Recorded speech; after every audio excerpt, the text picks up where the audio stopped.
the Abundant Mars podcast. It's one small step for man, one giant leap for mankind. The Abundant Mars podcast.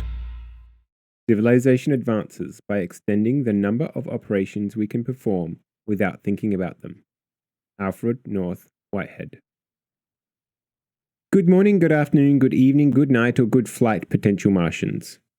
I'm Michael Kubler, the host of this podcast. It's Tuesday, the 2nd of January, 2024, and I'll be discussing how we could create an abundance-centered society on Mars. This is the first in a 3-part series, which will likely be my most important episodes. It's the reason I started the podcast in the first place. As today, I'll be talking about the Tao of ACeS, which are 10 plus 2 points to live by. You can listen to the Abundant Mars podcast episode 1 if you want a more in-depth overview of an abundance-centered society and why it's an ideal economic and social system compared to capitalism or a number of alternative economic systems. The core of an abundance-centered society is based around access abundance, systems design, automation, and especially cradle-to-cradle style closed-loop material flows. Access abundance is about having community access be the default, not private ownership. Systems design is, as you expect, it's about having a focus on building the systems that support us. Automation is about using robots, AI, and how we've built systems so we don't need to do menial jobs. Closed-loop material flows, also known as the circular economy or cradle-to-cradle, is about separating biological and technical nutrients. It's about building things to last and then be upcycled into something new after its end of life. Or, if it's a biological material, then it should be bionutritional and good for the environment. Listen to episode 2 if you aren't sure why we should be going to Mars. It's mostly in order to make life multi-planetary, but it's also because it's an interesting challenge which could help spark fresh innovation. A common complaint is that we shouldn't be going to another planet as we are just going to trash it like we are trashing Earth. This is epitomized by Agent Smith in The Matrix describing humanity as a virus. Yet humanity doesn't need to be considered a virus. It's our profit-based monetary incentive which sees damage to the environment and other people as an externality. We will need to change how we do pretty much everything. But if we are living in an abundance-centered society, then we should be actively helping the biosphere, not destroying it. The episode also goes more into the technical challenges of how we can cope with the harsh reality of living on Mars, such as dealing with the freezing cold temperatures, thin atmosphere, dangerous cosmic radiation, and more. SpaceX and possibly other companies can build us the rockets to get to Mars, and that alone is an amazing technical feat. But living on Mars is going to be an epic challenge, one that will also require us to rethink how we live our lives. Once there's thousands of people on Mars, we also need more than just a list of tasks for people to do. We need a culture there. The default would be to export our existing culture. However, existing capitalism won't work on Mars. There's no cheap labor force, no environment to degrade, you can't treat people badly, and have massive inequality. It's too easy for mistreated people to destroy the Martian base and society. It's also such a harsh environment that you need automation. You need robots to do the bulk of the work, especially outside. You are creating new systems all the time and need them to work with the other systems.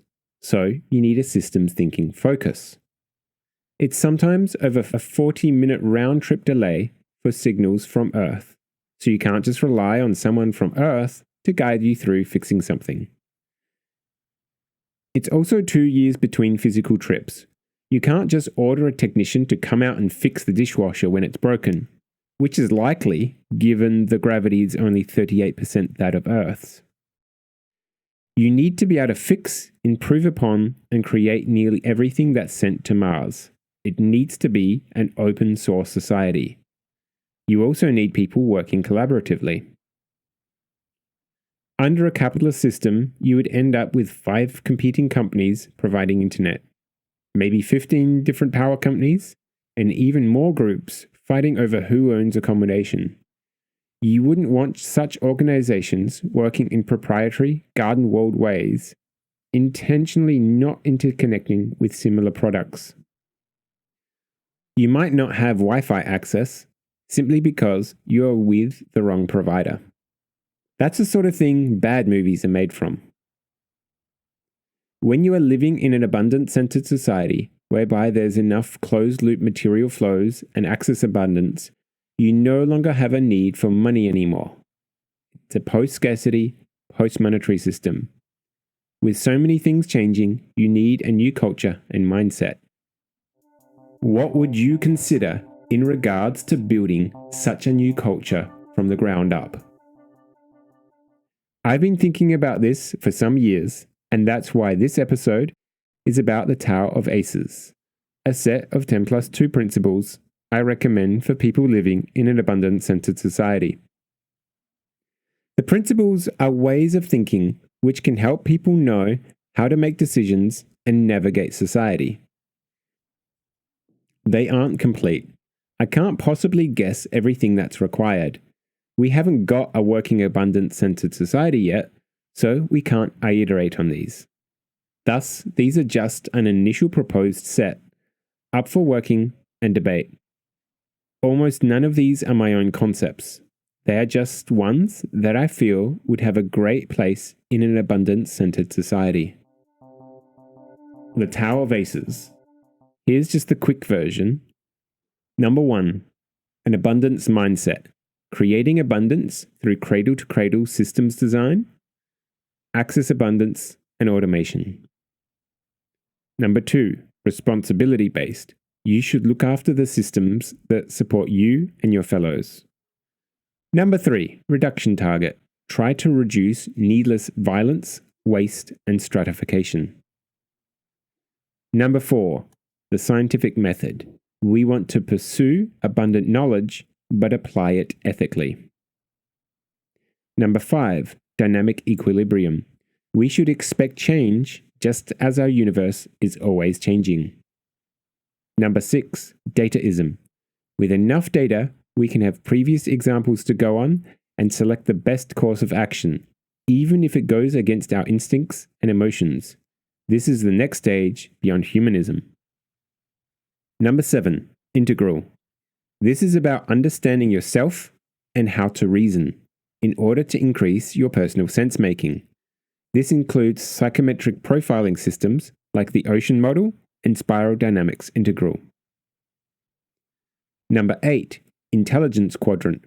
Try to be in the intelligence quadrant whereby you do things that are good for you and good for others. Number 9, collective sense-making. This is about taking your perspectives and merging them with others to better understand an issue. It's also about trying to expand empathy towards all living beings. Number 10, collective decision-making. This is about selecting the best decision-making framework and synthesizing the best decisions given the constraints. Number 11 and 12 are bonus Taos for you to work out, either individually or collectively in the future. So I've just defined 10 here at the moment. A Tao is the art or skill of doing something in harmony with the essential nature of the thing. It translates from Chinese as the way or the path, and can also be considered the unconditional and unknowable source and guiding principle of all reality. I'm sure some of you are thinking of the TV show The Mandalorian and This is the way. This is the way. Although what comes to my mind is the Tao of Backup, a great microsite with the basic principles of backing up data. To give you an example, the 5 Tao of Backup principles are broadly: Number 1, coverage. Back up everything you can. Number 2, frequency. Back up whenever you've done work or made changes, probably daily. Number 3, Separation. You should have at least 3 copies of your data spread across at least 2 locations. Number 4, history. Keep old versions of your files, especially in the case that they become corrupt or you end up with incomplete backups. Number 5, testing. Test your backups so you know that if you have to use them, they will work. Unfortunately, the Tao of ACeS is a lot more complicated, but so are the rules we live by in our current Western society. Before I go into full detail about the first 3 Tao of ACeS, I want to explain at least some of the existing culture and principles we live by in Western society. As the saying goes about fish living in water, they spend all their life in it, so don't perceive it. I don't think that's actually the case.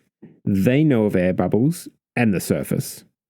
But I do think that understanding our current system a little more can help you see how we are already living by certain maxims which were created by us and which can be changed or were adapted from biological urges. If you want to know about the technical issues with capitalism, then I highly recommend Peter Joseph's movies and presentations, or especially his Revolution Now podcast, where he goes into great detail about the issues with capitalism. My focus here is on some of the seemingly hidden principles we abide by without really thinking much about. The culture under capitalism. Number 1, there's a hidden pyramid hierarchy where violence is only allowed to flow down it, not up. Number 2, the cultural definition of success is about monetary and material wealth, power, control, and fame. Number 3 is the rules for rulers, which are a set of key rules you need to follow in order to get and stay in power. These rules are that you should keep the key supporters on your side, you should control the treasure, and you should minimize key supporters. In this episode, I'll just explain the pyramid hierarchy. I'll explain the other cultural points in the next episodes. So, the pyramid hierarchy. Humans are very social creatures. Without living in groups, we can't thrive as a species. As such, a large part of our brain and our learning is dedicated towards living in social systems. As part of that, we have a built-in mechanism for determining a status hierarchy.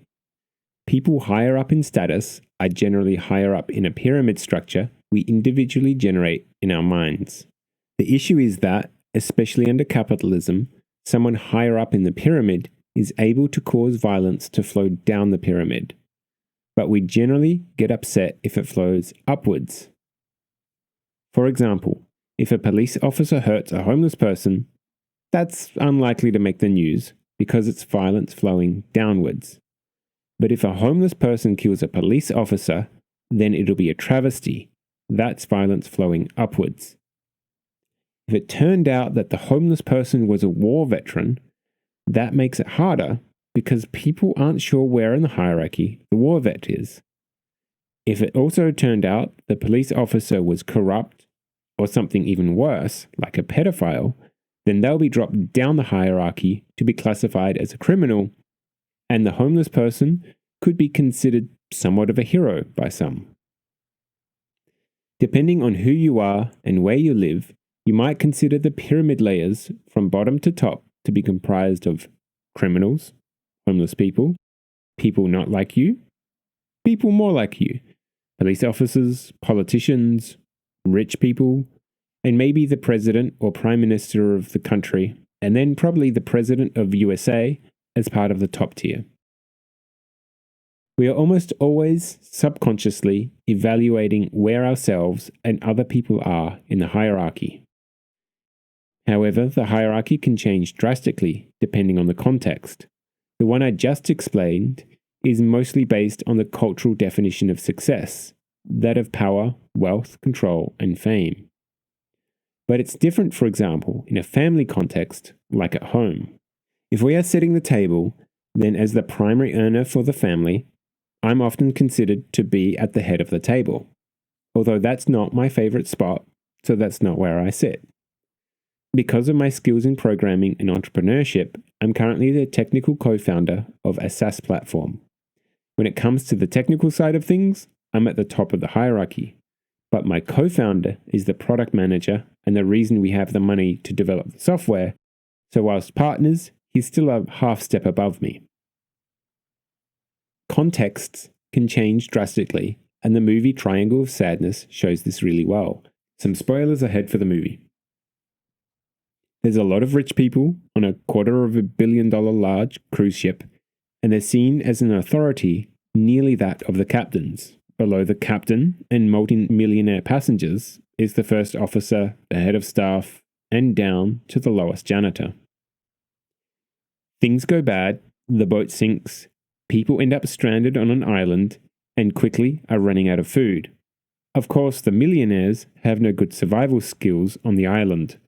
Thankfully, the toilet manager, an old Filipino woman, knows how to make a fire, catch fish and octopus, clean and cook them, and becomes the main provider. Suddenly, she's now the most important person, and she asserts herself at the top of the pyramid. She's now able to get respect and order things from others she normally wouldn't be able to. It's a great movie that shows the change in status and hierarchy very well, but also hints at the depths some people will go to in order to keep their status. There's a lot more to our current dominant civilization. I could go into detail about behavioral economics, history, energy systems, complexity, and more.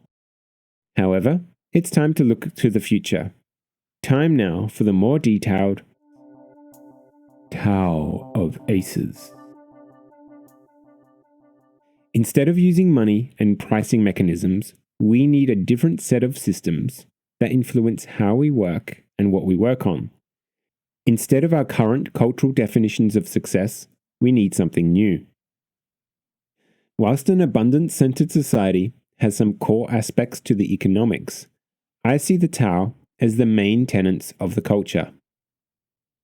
The list should consist of the fewest number of tenets whilst providing the decision-making processes and behaviors for the majority of morals, ethics, and other things which should generally apply on personal, community, and civilization-wide scales. The current 10+2 tenets I list here are just suggestions and will likely be part of a living document of sorts. No one currently lives in an abundance-centered society and will need to go through an iterative process of trying it out, seeing what works, what can be removed, shortened, or replaced with something better. It shouldn't get too big. My suggestion is that you cap the number of tenets at 12. After that, if you want to add a new one, you have to remove one or merge some together. Many of these concepts are a part of the Zeitgeist movement and Venus Project. However, some are new or being discussed in Game B and other adjacent groups. Tao 1. Abundance Mindset. Creating abundance through cradle-to-cradle systems design, access abundance, and automation. An abundance-centered society is very similar to other proposed systems you might have heard of, like a post-scarcity society, zero marginal cost society, or a natural law resource-based economy. It recognizes that there will always be some forms of scarcity, for example, time, recognition, access to certain places and objects. However, the aim is to have access abundance and at least the necessities of life available for free to everyone on the planet. This includes air, water, food, shelter, electricity, transport, education, health, entertainment, and more. Beyond that, there are certain strategies which can dramatically increase the amount of abundance we experience, whilst also increasing our quality of life and the well-being of the ecosystem. Science and technology has provided us with incredible capabilities with which we can manipulate the environment. Unfortunately, we are doing it with disregard to the environmental costs. An abundance-centered society knows that it has to achieve that abundance whilst remaining within the carrying capacity of the planet. or whatever ecological system it is in, be it a spaceship, a gas giant, or a digital world. ACeS abundance and cradle to cradle are two important concepts used to increase both abundance and sustainability. ACeS abundance is about a sharing economy. You don't need to own a drill, you just want a hole in the wall. So you can borrow a drill from the local community toolshed when you need, instead of everyone having to buy one. Few people need to own a car, especially if there's simply better trains and public transport, or maybe self-driving cars, meaning you never have to worry about parking again, nor washing, maintenance, and upgrades. In addition, you can enjoy your travel time by talking with friends, watching a movie, sleeping, listening to podcasts like this, and even more. Going for the cosmolocalism approach of heavy things being built close to you and light things being shared, it makes digital access especially easy. There's no need for a massive library of Blu-rays or DVDs in each home, given we can easily stream videos online. You also don't need a vacuum cleaner, but we still want to clean carpets and floors. Instead of 50 houses each having their own vacuum cleaner, there could be 2 really good industrial-grade, self-healing, auto-recharging, robotic vacuum cleaners which will come and clean your carpets. Now, you don't have to worry about it. Not only would that decrease the amount of resources being used by nearly a 50th, it'll also increase people's quality of life. Of course, you can go a step further. With a systems design perspective, you can remove the need for vacuum cleaners by having hydrophobic carpets which automatically ripple the dirt to the edges. Cradle to cradle is a systems design process of creating things with a closed-loop material flow, or life cycle in mind, ensuring things are either technical or biological nutrients. Items should be either bionutritional and thus short-lived but good for the environment, or built to last, but then able to be broken apart into their constituent elements so they can be reformed into new products with new uses. The tracking of these materials is known as the technical flow and is similar to the water cycle or the hydrogen cycle. We would track the titanium, copper, plastics, wood, and all other such materials, allowing the materials we've mined to be reused again and again instead of just throwing them away. A true circular economy. The actual distribution of resources is likely best done using an algorithm or set of algorithms. I suggest having it based on a next-generation distributed ledger system. If we're defining Bitcoin as the first generation and Ethereum as the second generation, you might say that IOTA is third gen and Hashgraph is fourth gen. Then a specifically generated fifth or sixth generation is likely what will be needed. Being a global distributed ledger system means that everyone can transparently see what algorithms are running, what the calculations are, and how resources are being allocated where and why. Fully transparent, but also updatable. The late Mario Matiev called this the resource engine. This resource engine replaces the majority of politics with working out better algorithms. That said, local cultural requirements will likely also have an effect. An all-vegan city or completely anonymous town will be different from one trying to push the boundaries of technology. What happens if we're actually running out of copper? You can try mining for more, or we can look at where the material is being used and if there are alternatives which can replace it. As copper is being used in a lot of electrical cabling, we could progress with research into graphene or ceramic-style superconducting materials and replace a lot of the power lines with superconducting ceramics or maybe some LK99-like material, whilst also reducing our energy loss. Issues likely manifest as individual, community, global, or universal challenges or projects which people tackle as Tao Point 2, having a responsibility for the systems that support us. In an abundance-centered society, there's a focus on automation and quality systems, so that there are fewer day-to-day tasks you need to deal with. You can still choose to go and garden, cook food, or clean your house, but you don't have to. You don't have to slave away working in order to survive financially. Although on Mars, there's likely going to be a lot of work to be done so everyone there can physically survive. It's expected that most people will want to choose a craft or occupation, something they can spend a decade mastering, be it painting or programming, dance or biology, something that you'll enjoy. Note that in an abundance-centered society, instead of the focus being on capital, the focus is on reduced running costs, even if the initial resource and time investment is higher. Automation is a useful tool for reducing the needless suffering and increasing abundance, although on its own, it's not enough. But when paired with a systems redesign perspective, it can be incredibly powerful. An important part of having a systems design perspective is that you usually need to look at the core problem or start from first principles.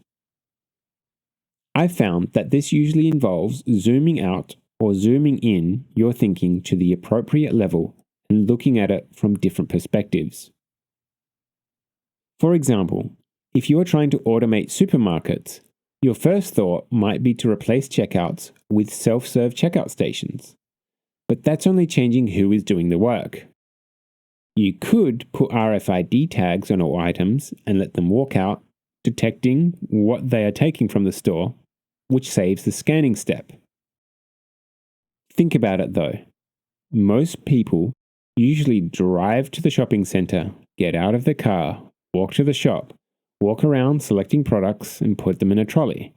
Take the products out to scan them, repack the items, bring them to the car, put them in the boot of the car, drive them home, take them out of the car, plonk them on the kitchen table, and then distribute them around the house. That's a lot of effort. Analyze the core problem and zoom out to see the whole process from farm to fridge. People need stuff in their cupboards and food in their fridge. So especially on Mars, you would want to build a distribution system which does just that, delivering the items as needed directly into the cupboards and fridges. Maybe it uses little robots on rails which hold reusable Tupperware-style containers, or maybe it uses drones. But the end result is that someone could be cooking dinner, and by the time that they've finished cutting up and cooking the tomatoes, a new set have been delivered fresh from the local vertical farm. Another way of thinking about systems design is realizing that often what is needed is a change in the defaults. For example, imagine you are in the city late at night and what you should have is good food available by default instead of fast but unhealthy food. Knowing when systems need refinement as opposed to a full redesign is important. And being ready to take on such challenges often means we need both imagination of what is possible and the application of the scientific method to know which is the best option to implement, which is covered in Tao number 4 on the scientific method. Tao number 2, you have a responsibility to the systems that support you and your fellows. You have a responsibility to support the ecosystem, social systems, and technical systems. The ecological system is nature, everything from the fauna, flora, and geology. These help capture the sun's energy and convert it into a form that we can consume, along with the life-supporting nutrients we need and the entire web of life that comes along with such a system. The plants help convert our CO2 to oxygen and clean the air and the water.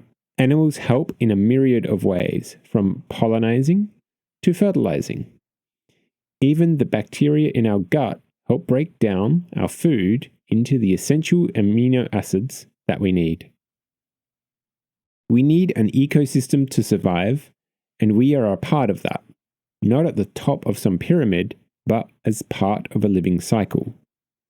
Think about going to the store and buying some fruit. You might have already paid money for it, but you don't really own that apple. When you consume it, who use the life-supporting nutrients, but most of it will eventually pass through to the rest of the ecosystem. In an abundance-centered society, you wouldn't buy the fruit, as there's no longer a need for money, but instead you would now have a general responsibility to the tree that bore the fruit, the orchard it came from, and importantly, the entire ecosystem it and we are a part of.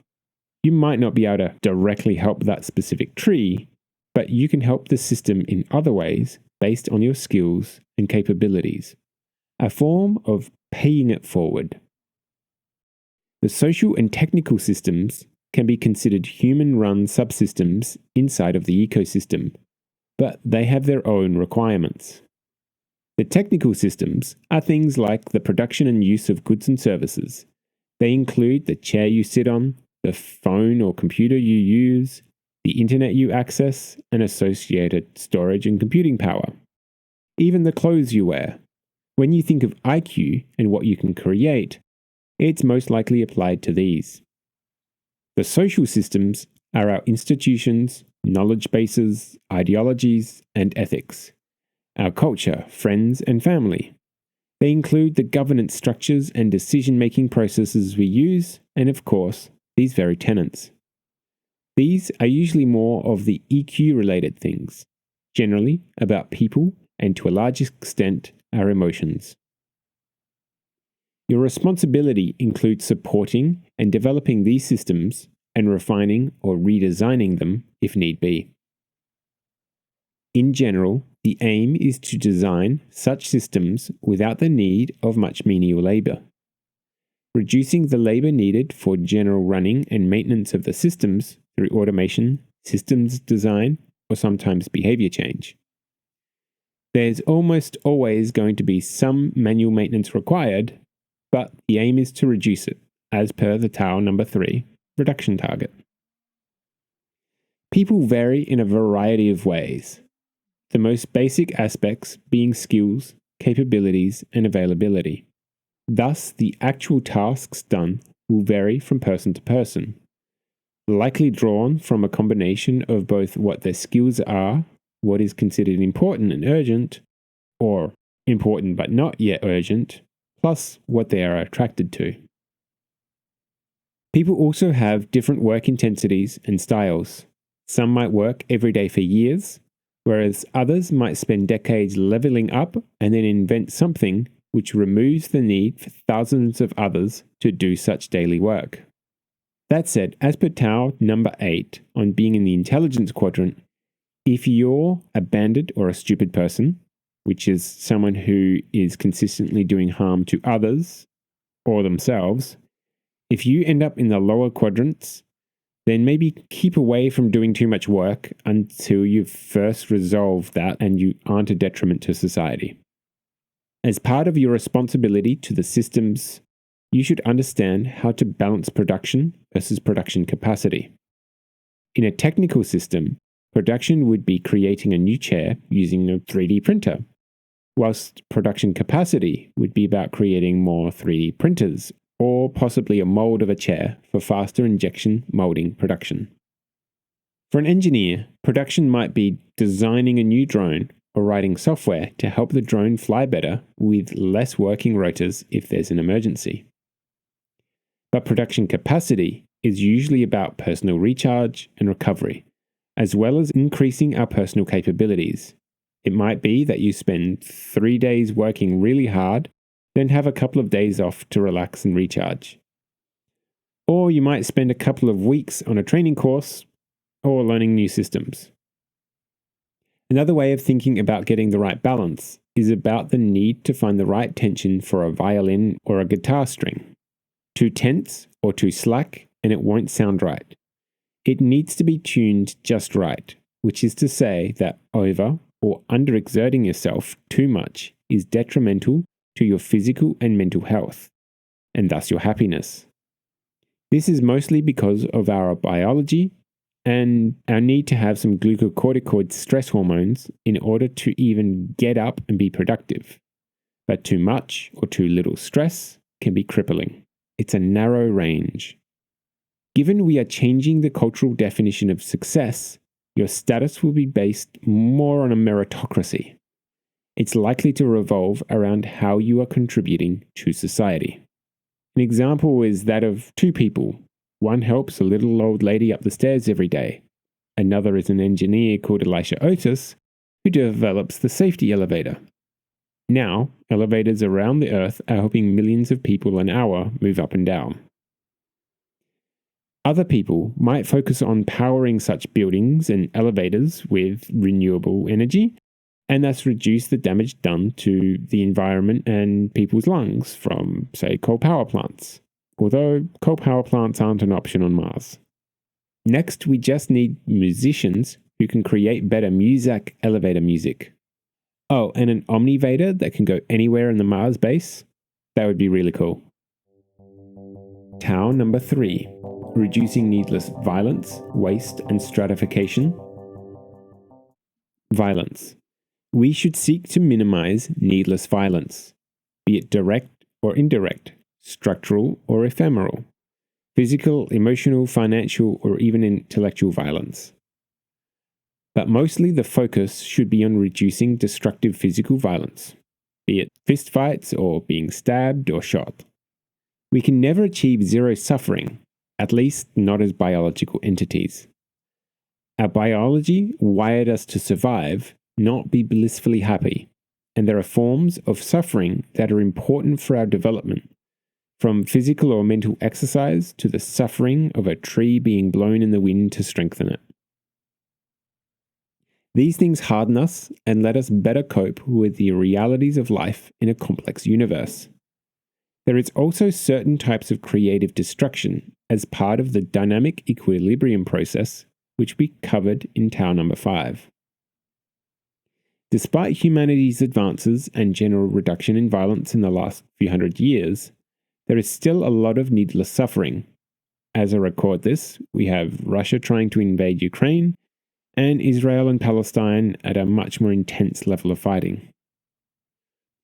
One way of dealing with violence is, as Gary Slutkin explains in his TED Talk, we should be treating violence like a contagious disease. You don't want to inflict it or spread it. Think about it. If someone invades your country and kills your family and friends, are you going to grow up and be a doctor or a lawyer? Or are you suddenly going to change your mind and become a soldier or what the other side will call a terrorist? Or if you're growing up in a destitute neighborhood where dealing drugs and being in a gang are the easiest forms of employment, then it's going to be very hard to become a software developer or molecular biologist. As an example, if you're treating violence as an epidemic, then you want to interrupt transmission, prevent further spread, and change the group norms. If you are treating the gun violence in America, then you would, number 1, interrupt transmission. You could do this by detecting the first cases. If it was COVID, you'd be swabbing people's nose for it. But if it's violence, it could be having people in the neighborhood notice when someone gets angry. Maybe they feel slighted by someone and want to go get some retribution. Number 2, prevent further spread. Find people who are exposed but might not be spreading violence right now, like someone hanging out in the same group. Number 3, changing group norms. If it was an epidemic, you'd increase hand washing or wearing PPE. But in this case, it's about shifting the norms so that violence as a response is reprehensible. Where doing a drive-by shooting because you think someone kissed your girlfriend isn't acceptable. You need community activities, education, and remodeling what good behaviors are. To help facilitate those steps, you end up with violence interrupters. These are people who signed up from the same groups, but are trained in persuasion and reframing. They're people who are good at cooling down others with heated emotions. You also have outreach workers, which are effectively putting people who are at risk or have caused violence on a treatment plan for 12 to 24 months to enact long-term behavior change instead of sending them to prison. You can put up signage and do local campaigns like tracking how long since the last shooting. But applying this on a country level, you start seeing how there are countries and people still fighting for problems which go back to World War II or even before. We will still need to have the equivalent of laws and ways of dealing with people who break them. However, as Dr. Robert Sapolsky explains, most people would do the same thing in that person's position. The best option of reducing violence is to reduce the need for it by ensuring adequate access to resources. So the best way of dealing with people who have stolen things, hurt others, or caused problems isn't to put them in prison. It's usually to rehabilitate them. If they are doing drugs and being irresponsible, then help them get out of the situation which is causing them to become so stressed, and then help them get off the addiction. If they are prone to violent outbursts, then they'll likely need anger management training or possibly restraints. We currently treat mental health in a very negative light, and we'll need to change that in the future. But I see the target reduction to be that towards a lower baseline, like an asymptote. However, it's not going to hit zero because we want to increase our anti-fragility. Also, as per Karl Popper's famous quote, the paradox of tolerance. We should not tolerate the intolerant. We should strive to be able to tolerate many different environments, including cultural ones. This means we have to be able to cope with violence from humans, as well as the damage that can be caused from the environment. That's one of the main reasons I don't support victimhood culture nor idea supremacists. As explained in What's Our Problem by Tim Urban, there's currently 3 main cultures: dignity culture, honor culture, and victimhood culture. Dignity culture is like the Wild West. If someone calls you some words you don't like, then because you distrust authority, but are sensitive emotionally, you beat them up. If someone steals your stuff and beats up your family, then you bring justice using your own hands. Honor culture is the current prevailing culture, and if someone calls you words, you'd recite to yourself, "Sticks and stones will break my bones, but names will never hurt me." You try having a thick skin for people saying bad stuff about you. But if someone steals your stuff and beats up your family, then you go to the police and get justice. That said, you also attempt to use nonviolent communication. However, there's a growing trend of what Tim Urban calls social justice fundamentalists, which would see even tiny things as a slight, and instead of having thick skin and just taking it, they label it a microaggression and look to an authority to do something about it. If it's not a legal issue the police will handle, then they'll use support groups to have that person punished. This often means using cancel culture and turning everyone against that person, socially casting them out, which is very harming. Such SJF, or social justice fundamentalists, will even apply current social norms to what people said decades ago, which is why people like Guardians of the Galaxy director James Gunn was briefly cancelled for joke tweets he made over 10 years before. Even Martin Luther King was not openly for gay rights, as that wasn't within the Overton window at the time, and wasn't something he was pushing. These cultures explained as if in a schoolyard. Dignity culture. Bobby calls Johnny stupid. Johnny punches him back. Honor culture. Bobby calls Johnny stupid. Johnny says, "I know you are, but what am I?" then walks away. Victimhood culture. Bobby calls Johnny stupid. Johnny runs to the teacher to tell on him and get Bobby in trouble. Of these 3, being able to take some insults and having thick skin is important. It's the most tolerant, least violent, and most anti-fragile. Waste. Waste comes in a variety of forms, from material to thermal, energy, time, emotional, and mental.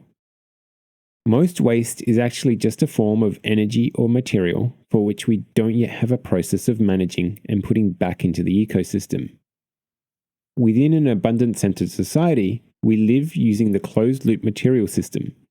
As with the carbon and water cycles, we track the materials flow from metals and plastics to fibers and electronics. Items are designed to both be long-lasting, easily repaired, and also able to be broken down into their constituent parts to be reused in new ways. Alternatively, they are designed to only last a short time, but are bionutritional and thus good for the environment. Instead of garbage bins in the park, there are signs saying, "Please litter here," because of the bionutritional packaging that's good for the environment.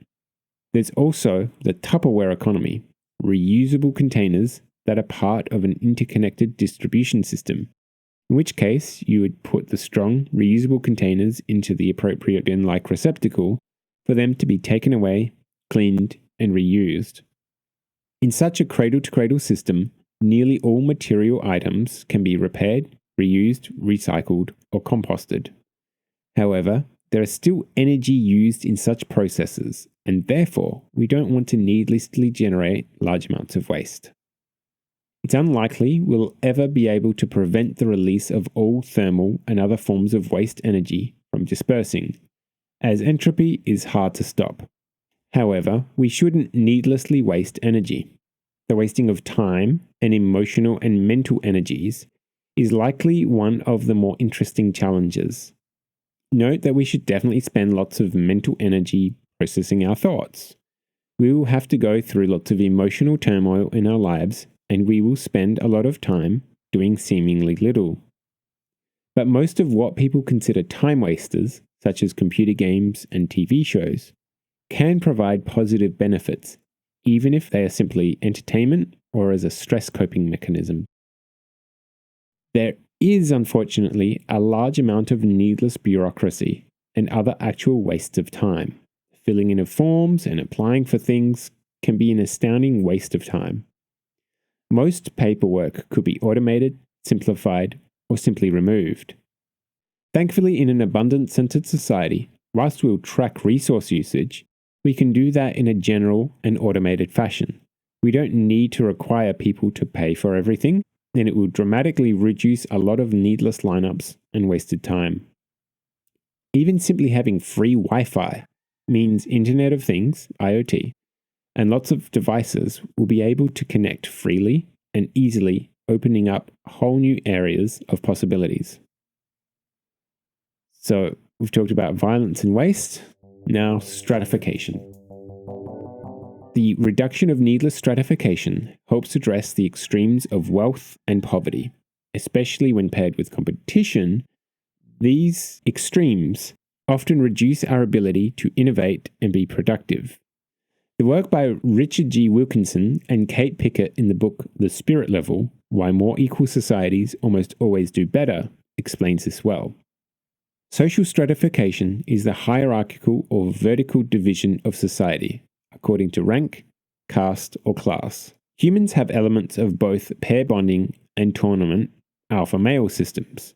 Thus, like many animals, we will automatically and nearly subconsciously rank people according to different traits, be it dominance, intelligence, or skill at playing Mario Brothers. However, intentionally reducing access to required resources based on such ranking is something to be avoided, as it causes structural violence and reduces individuals' capabilities.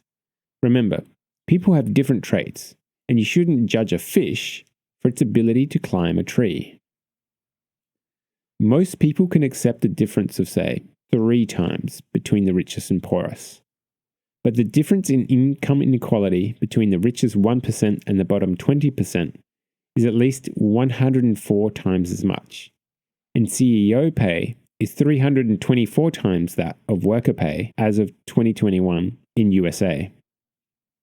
Going back to the pyramid hierarchy, the less you earn, the lower down the pyramid that you are, and there's more psychosocial stress that occurs. This affects everyone from the second highest earner down to the lowest.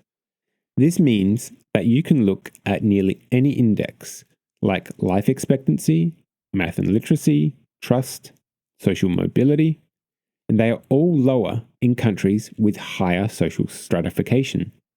Even in countries like USA or Australia, which have a high GDP per person, have worse measures than countries with a lower GDP per person, but also less social stratification, like in Japan, Sweden, and other Nordic countries, but even in countries like Spain.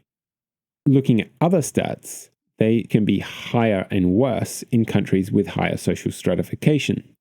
Things like infant mortality, homicides, prison rates, teenage births, obesity, mental illness, drug and alcohol addiction. These are all worse social problems the higher the social stratification.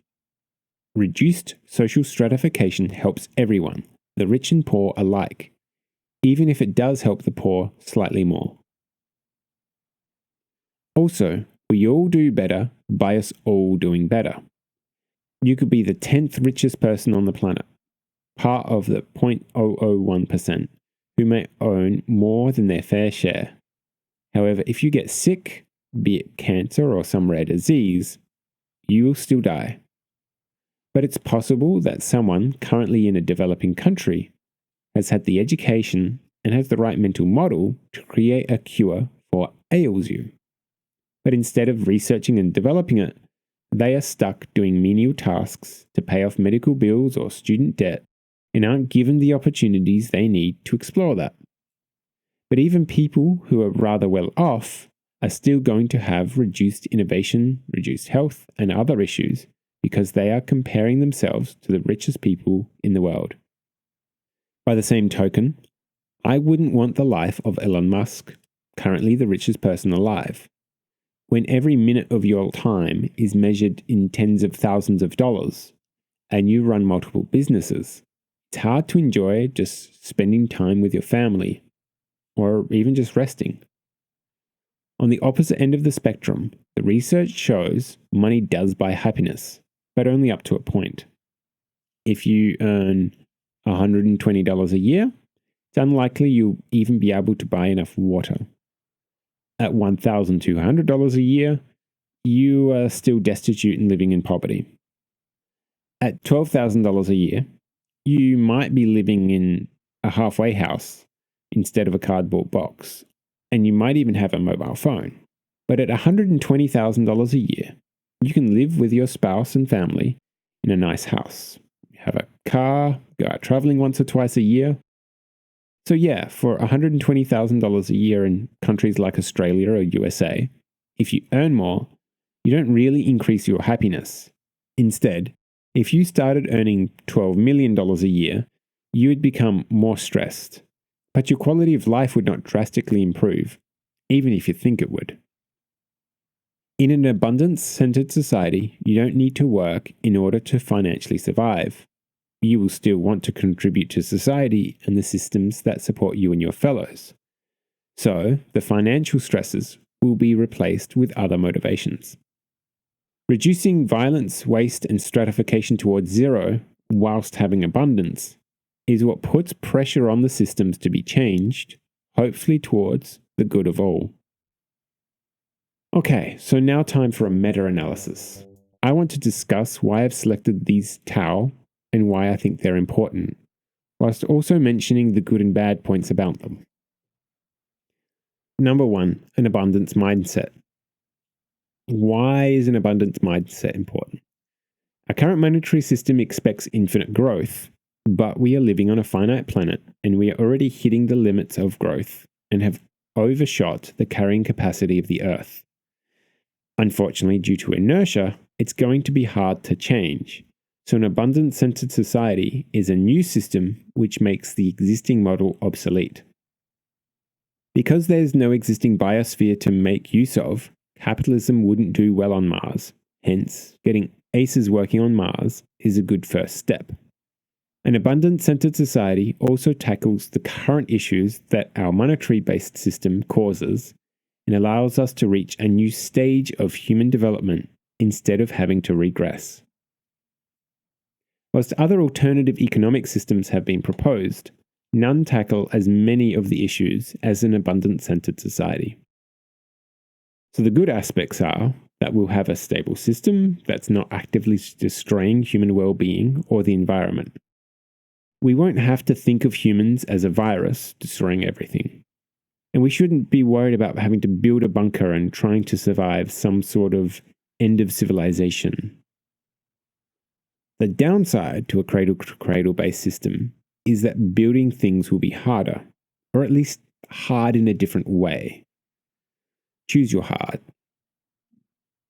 No longer will things be built to break down just after the warranty expires. Instead, they'll be built to last, but also using fewer different chemicals, especially shunning anything that's toxic to humans. For example, you wouldn't have a juice box anymore. Those usually contain 6 layers of paper, polyethylene, and aluminium foil. In an abundance-centered society, you instead would have containers made of glass, metal, or plastic, not some crazy mismatch that's hard to recycle. Those containers would also be washed and reused many thousands of times, so things would be done differently. Access abundance also means getting rid of most private property. You still have personal property. Your underwear is yours to use, and so is your bed. But any materials from when you have grown out of them or moved on will be very well sterilized and unwoven into a new set of raw materials. Getting rid of money, private property, and inheritance may be a bit of a mental leap for many people. Some may not be able to make the jump directly, but there are some alternative economic ideas floating around, like true cost economics, steady state economics, pair-con, and more, which could be used as a stepping stone. Because it's such a big leap, applying an abundance-centered society to Earth will require a big change, moving the Overton window a long distance, changing what's considered acceptable in society. And this will take time. It's hoped that such a change will be easier for people going to Mars, as it'll be part of their training, and they'll have a 7-month trip to get used to it. Plus, it'll be a different environment that the existing norms just don't apply to. Meta-analysis on Tao number 2 being responsibility-based. Why does this matter? Because we need something other than a monetary-based social system and hierarchy.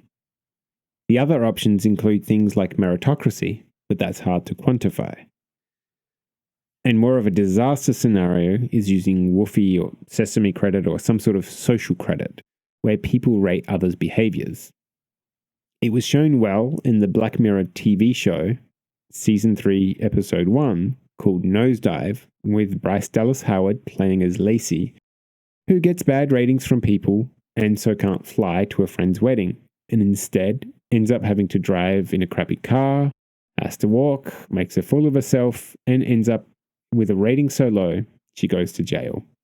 Or even better is the book Down and Out in the Magic Kingdom by Cory Doctorow, one of my favorite authors. The good side is a responsibility-based system means people are trying to look after each other and the system.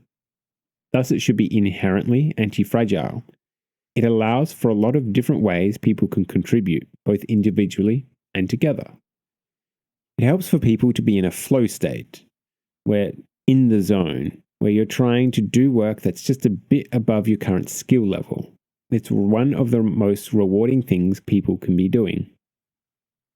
The downside to a responsibility-based system is that it's somewhat vague and hard to quantify. Although I'm sure people will try using systems like Copiosis's net benefit reward. The fact that it's hard to quantify is also a positive, in that it should be hard to game the system using shortcuts. Whenever you focus on a particular metric, it's at the expense of others. So what else are we missing? Maybe there's a focus on exploration or family we could be doing instead of responsibility. It could and is unfortunately likely to be taken to the extreme. For example, just because there's systems out there that don't directly support us, doesn't mean we should be actively destroying them. Thankfully, reducing violence should help counter some of these extremes. An abundance-centered society with a focus on automation and systems design means there should be a lot less work for people. This is good. But the downside is that people might find themselves seeming to be a freeloader, not able to contribute to society very easily. It could take decades of education and personal development before people can make meaningful contributions. Now, the first few 100,000 people on Mars are likely to be rather busy, But eventually, there'll be a time when people don't need to actively work to survive, which is perfectly fine. Except we have a built-in, possibly biological need to find and root out freeloaders who aren't contributing. And that's something we're going to need to contend with. Meta-analysis of Tao number 3, reduction target. Why is this important? Because we need to aim towards something, and these seem like good aims. The good points are, it's hard to argue that violence, waste, and stratification are things that we should increase. We will be dramatically reducing the amount of material waste through a change to cradle-to-cradle, closed-loop material flows. With IoT sensors on nearly everything and a well-designed resource engine, we can do the required resource tracking without much bureaucracy. The bad side is we might find better targets in the future. There's certainly other positive and negative targets which could be better. Now, some people might think happiness is a good thing to aim towards, but you'll probably end up with a Brave New World type of situation with people taking soma. Another example could be being in the flow as a target to increase. However, you can do that simply by playing computer games or gambling, things which aren't as beneficial to society. So instead of aiming for that directly, I expect that being in the flow state would be a useful indicator, not a target. Another bad point is we want to directly measure violence, waste, and stratification. However, as per Goodhart's law, when a measure becomes a target, it ceases to be a good measure. Another issue is over-optimizing a system towards certain outcomes can cause issues with the system as a whole. We also don't want zero waste, zero stratification, nor even zero violence. Zero waste means there's no slack in the system. It would be very fragile. It would also likely only be looking at one type of waste, like that of physical materials, but might be very energy intensive or labor intensive. Zero stratification likely means there's a very, very bad case of tall poppy syndrome. You want people to stand out just in different ways. We've got a bunch of different intelligence types, like linguistic, logical, spatial, musical, kinesthetic, inter and intrapersonal, existential, and even naturalistic. People should be able to use their skills in useful ways, but at different times in humanity's development, different skills are more important. Farming and working with your hands used to be very important, whereas with the rise of YouTube and social media, education and entertainment is becoming more revered.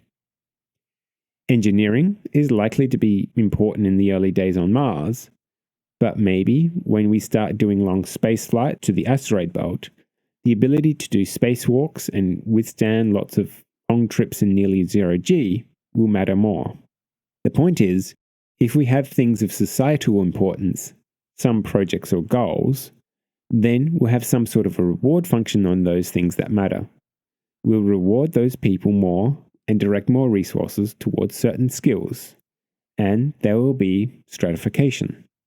If you don't reward people, you aren't incentivizing them, and you end up without focus. But the rewards shouldn't be the necessities of life. Those should be a given. When I talk about violence, I want to clarify that I'm mostly referring to physical harm. Unfortunately, there's been a push to expand the meaning to include even small emotional harm.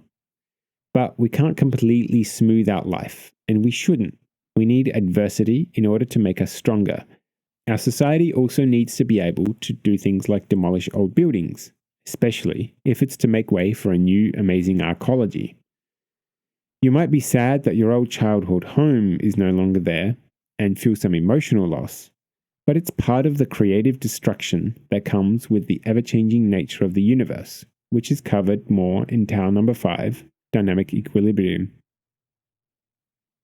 Hopefully, some of this meta-analysis on the Tao points helps give a better view on them. Let me know at abundantmars.com or any main social media site for the podcast if you have any further analysis and thoughts. John's story. John is sitting in the cafeteria looking at his phone, working. He works in food distribution, making sure the food that's been harvested is then processed, cooked, stored, or composted correctly. His main well-known feature is the always fresh food bowl. He set up a regular rotation of the apples, bananas, grapes, and other fruits so that after being automatically picked by a robot, a select set would be ripened, then transported to the people's fruit bowls in their rooms or the cafeteria. If uneaten for a while, then before the fruit would go off, they would be replaced with new fruits, and the old ones would be used to make things like cakes, shakes, or jams. If people never ate the fruits, then eventually those fruit bowls would stop being filled. Thankfully, having a great transport system and robot arms inside people's dining room made this possible. Apart from projects like that, it's actually a pretty easy job given how automated it is. John is mostly needed for the weird edge cases. In an abundance-centered society, people get food according to their biological requirements. For example, if you have more muscles or are more active, you need more calories. If you are pregnant, you need some special vitamins. The aquaponic systems need to be sized to make enough food for the people who are on the base, the new people who are arriving from Earth, the people returning to Earth, and also have enough slack in case of various failures. So, you also want fairly full food stocks. On Mars, most people have fortnightly blood tests to ensure they have enough vitamins and minerals, and they aren't losing too much muscle or bone through atrophy because of the lower gravity. Their watch acts as an activity monitor, and those who are at risk often have daily eye blood testing, whereby a specialized camera can view the blood at the back of your eye to get things like an approximate blood count, and also to look for certain disease markers. Your dietary macros and micros are worked out regularly, and most people will order food for the next day, so there's plenty of time for the system to prepare it. When you go to order food, the digital menu is organized with some competing priorities. There's both what types of food you like, what will be the easiest to meet your nutritional requirements, as well as what the food availability is, like if it's in surplus, in frozen storage, or if some of the ingredients just aren't available anymore.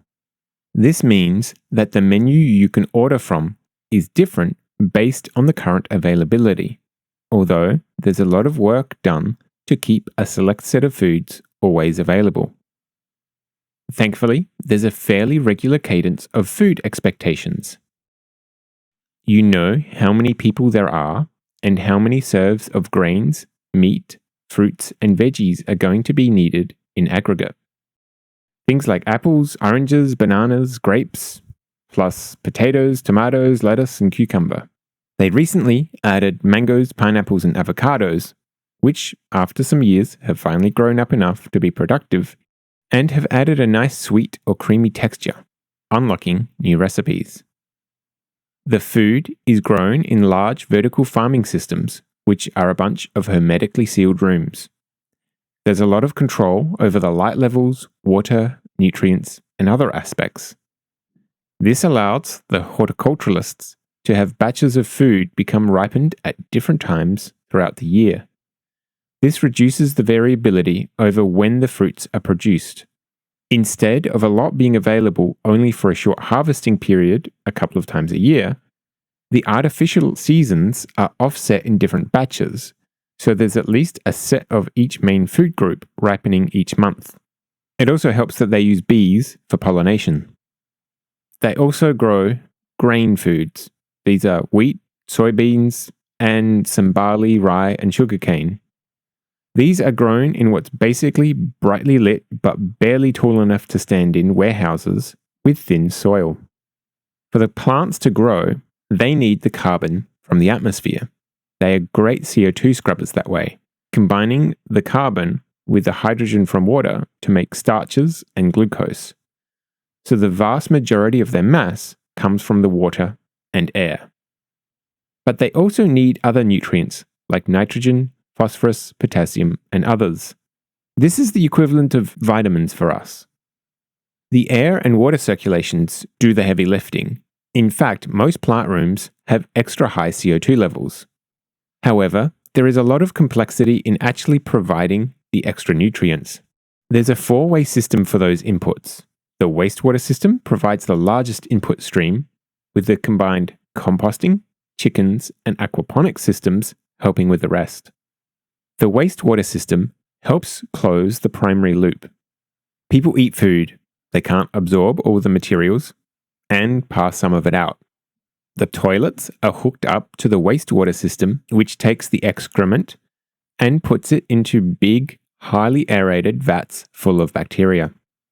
The bacteria eat the poop and turn it into something more biologically safe. The bacterial sludge is then scraped from the bottom, killed off, blended, and then fed into the hydroponics water system. But there's excess sources of biological nutrients. This includes food waste from cooking or people not eating everything, and also plant matter left over from the production of things like coffee, rubber, cooking oils, and organic hydrocarbons. A lot of that can be dealt with using composting, by putting food scraps in and having it turn into soil. You have to get the mixture of nitrogen to carbon somewhat right, but it's made much faster using worms. This system is extra sped up by the use of chickens, which can also eat a lot of the food scraps and turn them into eggs and poop. But there's also a need for fish in the aquaponics system, which are fed things like the wheat and soybean chaff, plus some of the processed food scraps and compost materials. These fish help produce ammonia for the plants. Ammonia, or especially the nitrate it's turned into by some more bacterial processes in their water, is a great source of nitrogen for the plants. All of these systems together means there's very little that escapes the biological nutrient cycle. Once matter enters the cycle, it just needs energy to keep it flowing through and thus keeping people well fed. The system has to keep increasing in size and has large demand spikes when people arrive from Earth. But there's usually a 5 to 9 month lead time on new arrivals, and you know exactly how many people are coming. Still, sometimes there's unexpected spikes in supply or demand. Unfortunately, now is one of those unexpected times. John learns about what happened. John's phone rings. He picks it up. "Hi, Caroline. What's up?" he asked with a smile on his face. Caroline started bawling her eyes out, sobbing. "They're gone." John said, "Okay, Caroline, take a deep breath and tell me again. What happened and who is gone?" "I'm sorry, John. They're dead. So many of them are dead." John is getting rather worried. Who died? Oh my God, did a meteor hit a part of the base and he wasn't notified? He gets a spike of adrenaline. His heart starts to race and he's starting to sweat. Caroline cries for a few more moments before blowing her nose. John has to move the phone away from his ear. When he moves it back, he can hear her talking like she's regained her composure. "The filters were getting clogged all the time. The water was really murky. You could barely see anything. So we purged the T2 aquaponics system and sent the robots in to clean it out. It all worked as expected, but you know, it's a big system. It's our biggest aquaponics setup." As she stopped to breathe, John was screaming inside his head. Who died? How many people? How could the aquaponics system kill people? But he patiently waited. Caroline continued, "We needed fresh water, not the muck that was there before. So we tapped what was in the large emergency storage tank. I mean, it was all going to get sent back to the wastewater treatment plant anyway. But there's an issue. The The tower is above the ground. I didn't realize. It's rather cold and, well, they only keep the water to 4 degrees. It's just enough to keep the water from freezing. But it's too cold. They died. Nearly all of them. John had already started running for the aquaponics section of the base. He kept waiting for her to explain how something broke and the place flooded, or some electrical system fried people. He kept expecting to see some base-wide alert show up. His friends' faces were flashing in front of his eyes, alternating between smiling and dying in pain. John couldn't contain it. What? I don't understand. What happened? Who died, Caroline? Caroline sobered up, realizing what she'd done, and replied, Oh, no one died. It was the fish. All our fish died. She started to whimper again as she explained. The water was too cold for them. They died of thermal shock. When I looked at the input water temperature, it said it was fine. But of course, that's right by the door, not deep in the water tower. I mean, why didn't I think about it? Why didn't I check the water temperature again before introducing them? It's my fault. Then Caroline blew her nose again. John stopped running and his brain switched gears. Oh, it wasn't people who died. His friends were all okay. It was the fish. The tea tree system was their biggest, many times larger than all of the others combined. John asked, Caroline, how many fish are we talking about? She replied, let me think. We had to put them into a bunch of holding tanks before we refilled the system. They were pretty crammed in there, but if I remove some weight for the water, I think about 754 tons worth. John gasped. Oh, that's a lot.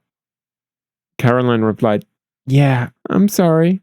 And now we don't know where to put them? The system says long-term food storage can't take it all. Can't even get it in there fast enough. Can you help with that? Before John could form a response, he could hear someone talking to her in the background. Hey, I've got to go. And she hung up. John immediately switched to the food distribution section of the Resource Engine app. There was normally only fish being added when they died off from old age, maybe a few 100 kilograms a day. He could see that they would easily overwhelm the 5 tons available in the base's active reserves, that is, the food waiting to be immediately cooked and eaten. He put the highest priority on eating fish. For the next few weeks, fish was going to be the primary food item on the menu. Over the next few hours, he managed to survey the situation. There was a large mass of dead fish in the aquaponic system, mostly a large set of tanks which fed water into the primary grain and hydroponic fruits and veggies. There were some automated systems for detecting and gathering fish in what are essentially giant aquariums. Usually, the fish either floated or sometimes sunk, but the systems simply weren't designed for this level of load. They could carry out no more than 1 ton of fish per hour. It would take a month just to remove the dead fish from the tanks using the existing system. Thankfully, they could fairly easily fill up the holding tanks again, but now with the dead fish. It was pretty obvious what the best course of action was after that. Number 1, try to eat as many fish as possible. Number 2, store as many fish as possible. And number 3, process the rest of the fish into fish food or as composting feed. Freezing the fish was easy in theory. You just could put them in a storage warehouse that's not very well thermally insulated. It's minus 60 degrees outside at the moment. But the Martian dust is toxic and clingy, so you can't just leave them outside like in Antarctica. It also sometimes gets above 20 degrees outside, so you need to keep them in a thermally regulated, partly pressurized, frozen storage space. We also want to keep as much heat as possible inside the base. So ideally, you'd want to use a heat pump to freeze the fish first and use that heat for the new water.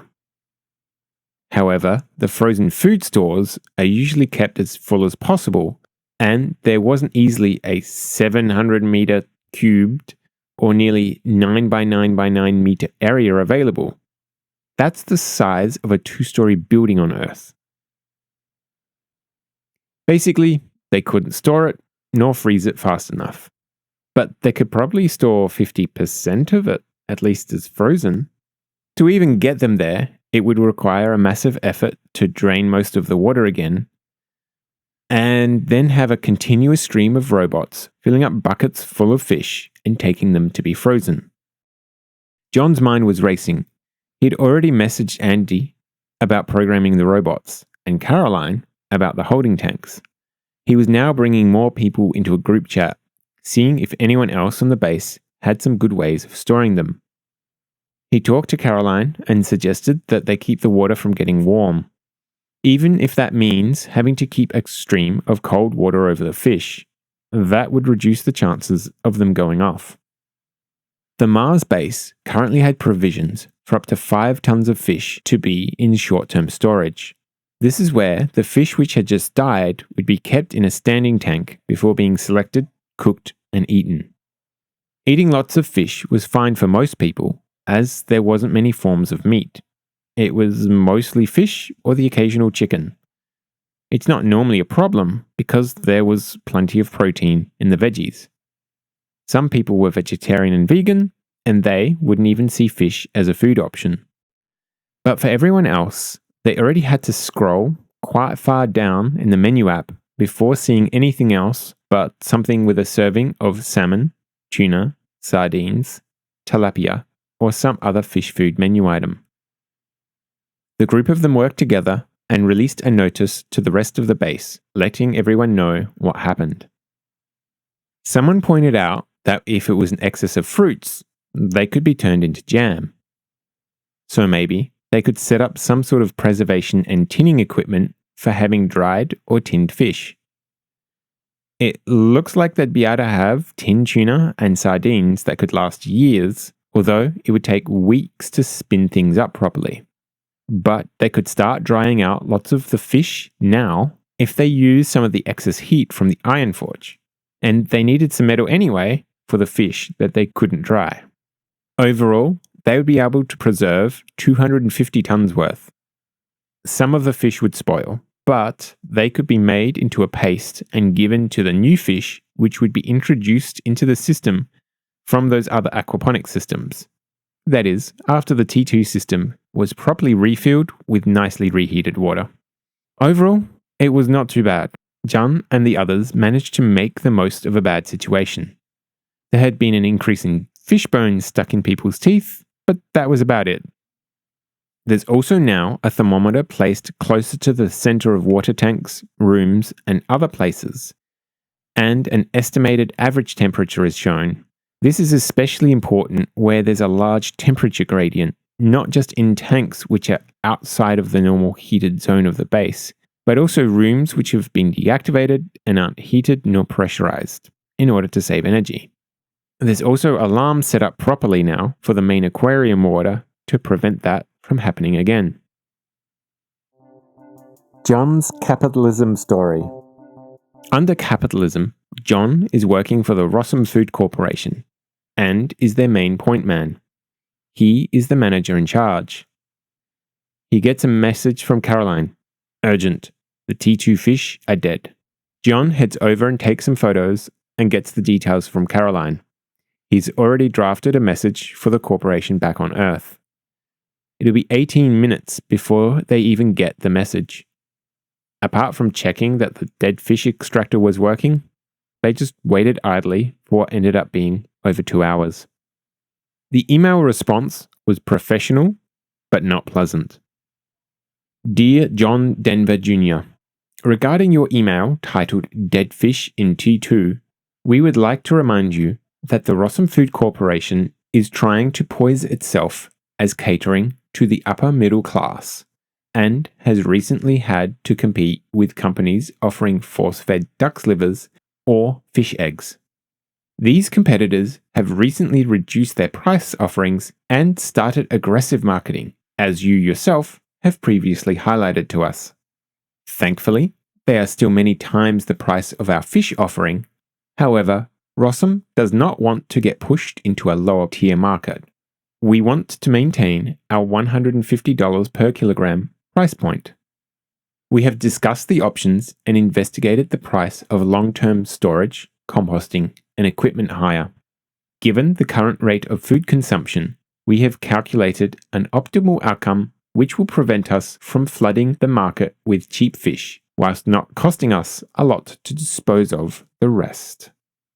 As such, you are ordered to do the following. Number 1. Fill up the Martian base's short-term food reserves. We understand this should be capable of at least 5 tons and is a part of our free allocation. However, don't reduce the price. Number 2. Put 52 tons of fish into long-term storage.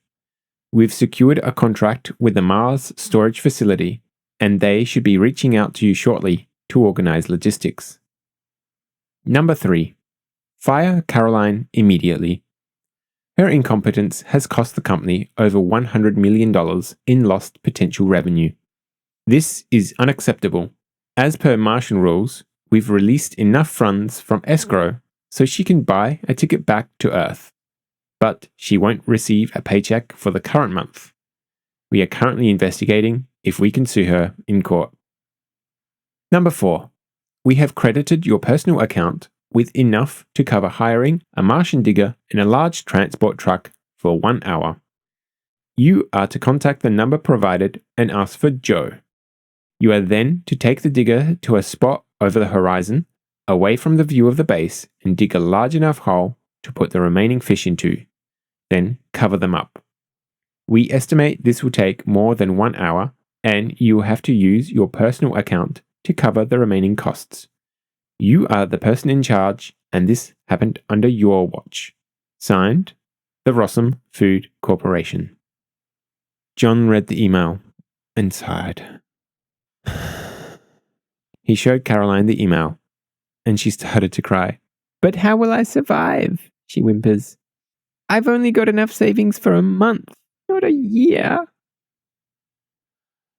After a few moments, she starts to get angry and says, It's expensive to live here.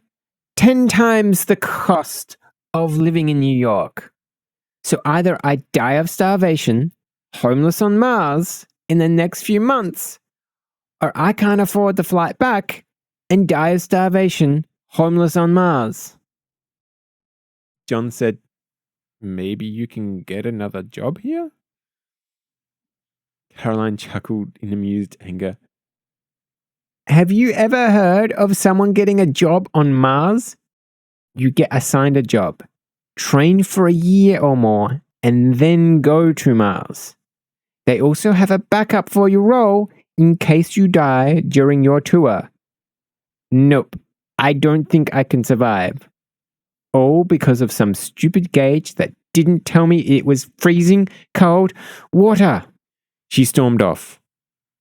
John contacted Joe and got suited up, ready for a walk outside. It was many hours later when he returned.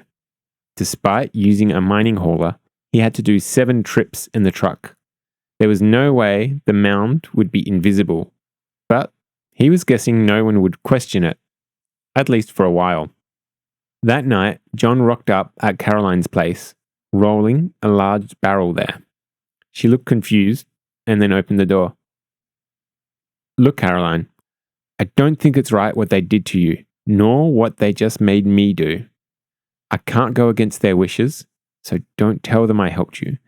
But here's some fish.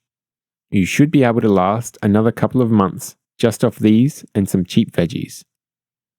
You are a smart, capable woman. I'm sure you'll be able to land another job in the meantime, said John. Thank you, John. Thank you, she replied, and Caroline's stress seemed to melt away from her. She was so relieved. But the story wasn't over. they had just taken out a large amount of biological nutrients from the system, and it would cause intermittent cascading failures. Over the coming months, it would be hard for the vertical farms to get enough nutrients. The fish stocks never recuperated fully, and the prices of food increased. Those on minimum wage were put under even more financial and physical stress, and they could barely sustain themselves. But the Rossum Food Corporation were happy because, being a piece of critical infrastructure, they managed to get financial compensation from the government for much of their potential losses. That also chased away the competitors who had to raise their prices as their food stocks also diminished. John's story, and I'll reiterate the short version before finishing up. The core tenets of an abundance-centered society are: number 1, an abundance mindset, creating abundance through cradle to cradle, systems design, access abundance, and automation. Number 2, being responsibility-based. You should look after the systems that support you and your fellows. Number 3, reduction target. Try to reduce needless waste, violence, and stratification. Number 4, the scientific method. We want to pursue abundant knowledge, but apply it ethically. Number 5, dynamic equilibrium. We should expect change, just as our universe is always changing. Number 6, Dataism. With enough data, we can have previous examples to go on and select the best course of action, even if it goes against our instincts and emotions. This is the next stage beyond humanism. Number 7, integral. This is about understanding yourself and how to reason in order to increase your personal sense-making. This includes psychometric profiling systems like the Ocean model and spiral dynamics integral. Number 8, intelligence quadrant. Try to be in the intelligence quadrant, where you do things that are good for you and good for others. Number 9, collective sense-making. This is about taking your perspectives and merging them with others to better understand an issue. It's also about trying to expand empathy towards all living things. Number 10, collective decision-making. This is about selecting the best decision-making framework and synthesizing the best decisions given the constraints. Number 11 and 12 are bonus Taos for you to work out, either individually or collectively in the future. Outro. Some random facts about me. Conceived in Australia, born in England to British and German parents, I grew up in Australia and am now living in the Philippines. I have travelled through Europe, America, and Southeast Asia. I've gone to 7 schools and 2 universities, although never completed a degree, but I've got a lifelong passion for learning. Needless to say, I have a lot of lived experiences with a variety of cultural perspectives. I've been playing a lot of Occupy Mars recently, which is similar to the type of game I'd love to create for simulating Mars survival. For this month's recommendation, I want to suggest Cradle to Cradle, the book, the movie, and the way of building things. I love the book, which is titled Cradle to Cradle, Remaking the Way We Make Things, which was written by architect William McDonough and chemist Michael Braungart and came out in 2002. I've got a physical copy, and it's not made of paper, but a synthetic polymer. I'd also like to recommend the Game B people, including Daniel Schmachtenberger and Jordan Hall. They've created some really good content regarding collective sense-making, which was on the Rebel Wisdom YouTube channel. But there's also some newer content on other channels. Those two are especially at the forefront of civilization-defining philosophy and thought. Hopefully they and yourself can review this podcast episode and find some flaws with my thinking so that I can update the Tao of ACeS with even better solutions in later episodes. Next episode should explain Tao's 4, 5, and 6. Let's go for ACES. Have a good one. Civilization advances by extending the number of operations we can perform without thinking about them. Alfred North Whitehead.